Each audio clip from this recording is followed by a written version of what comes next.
Hello, everyone. Let's pick up right where we left off, talking about Mendel's three laws of inheritance that still hold true today. We went over the law of dominance, again stating that one allele is always dominant over another, which is called the recessive allele. So if you have the dominant allele present, it will always express that trait. So it'll always hide the recessive allele when there is a dominant allele present. Again, you're going to write the dominant allele as a capital letter and the recessive allele as a lowercase letter, as you see down below in these allele combinations or homologous pairs. And then we also discussed the law of segregation, again, that for every homologous pair, you're only going to be able to give one of those two possible alleles. So before division, let's say you had one G, big G, and one little g. Obviously, we have gone through the S phase and copied their DNA, so now we can see two big copies of the big dominant G as opposed to two copies of the recessive G. But eventually, once meiosis is complete, you're going to produce one sperm or egg cell that has just one allele for that original pair. And again, finally, the law of independent assortment states that no two traits are linked together. Everything that you inherited from your parents was complete chance and separate of any other trait. So you truly are unique in every sense. And all of that was a result, once again, of meiosis that we finished with. So let's go through the next couple slides just to finish our background information on genetics. And we're going to start with probability. Most problems are going to ask you for what is the probability or what are the chances of producing a specific type of child. So when you hear the term probability, or if that's what a problem is asking you, it's simply asking you about the likelihood that something is or is not going to occur. And you're always going to answer that in either a fraction or, usually more appropriate, a percentage. But either a fraction or percentage will do. So again, probability is the likelihood an event will or will not occur. So for example, if I asked you what the probability of flipping heads is, well, it's always going to be 50%, right? Because on any coin, right, you have heads on one side and tails on the other. So every time you flip a coin, you always have a 50% chance of producing heads. But what if I ask you this? What if I ask you, what are the chances of flipping heads 2 times in a row? Well, then you got to account for the probability of each of those two chances. So you would have to do 1/2 for the first coin times 1/2 of flipping heads a second time, and then your answer would be 1/4 or 25%. So always take into account how many times the problem's asking you for an occurrence. If it were 3 times flipping heads in a row, then you would have had to done 1/2 times 1/2 times 1/2 to get 1/8. And another would be, what is the probability of pulling an ace out of a deck of cards?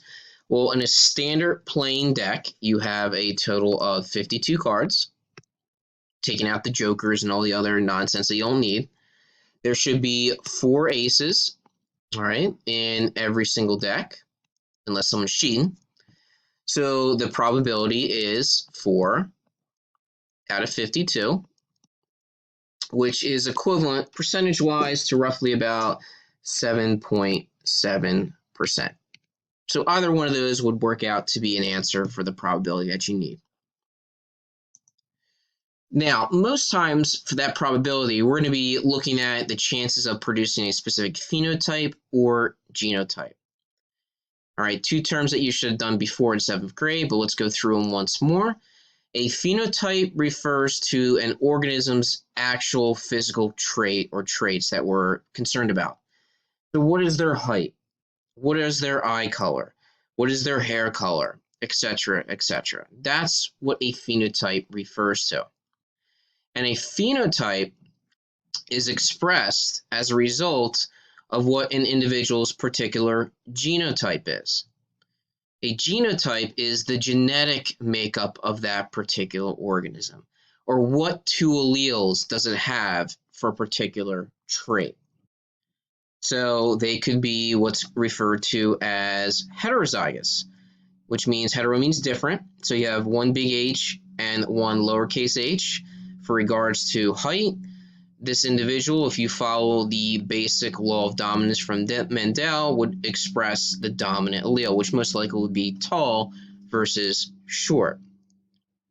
So if I look at these two bunnies down below, I have the male bunny who is 2 big B's. The female bunny is 2 little b's. These are their genotypes. Just by looking at them, I would say the phenotype is most likely the amount of weight that they can gain or put on. So the dominant trait would be skinny, while the recessive trait would be to put a couple extra pounds on. So don't forget, your genotype is found on your chromosomes, and those are the 2 alleles you have for a trait. So maybe one chromosome has the big H, and then the other one has the lowercase h. So the actual genotype for that individual is 1 big H, 1 little h. And then that phenotype that is going to be expressed from the genotype could be anything. Maybe this time it's green-colored eyes or body shape. It depends. But genotype, again, is your genetic makeup. Phenotype is what you actually see and express. And finally, in regards to the type of genotype that an individual could have, an individual could be homozygous or it could be heterozygous. If it's homozygous, that means it has 2 of the exact same allele for a trait. All right, so just like you see down below here, you have an individual here who has 2 big Y's, and then an individual over here who has 2 lowercase y's. So these individuals can either be what we call homozygous dominant. So homozygous dominant would mean that you have 2 big Y's, or you are homozygous recessive and you only see 2 lowercase y's.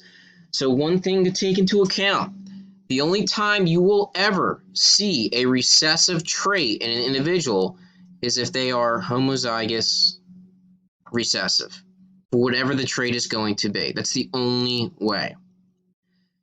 If an individual is heterozygous, all right, again, we said that they are going to have both a dominant and recessive allele. So an example of that would be an individual who's heterozygous would be big Y, little y. They carry both a dominant allele and a recessive allele here. So these 2 little pea plants from Mendel are getting together. One is homozygous dominant, the other is homozygous recessive.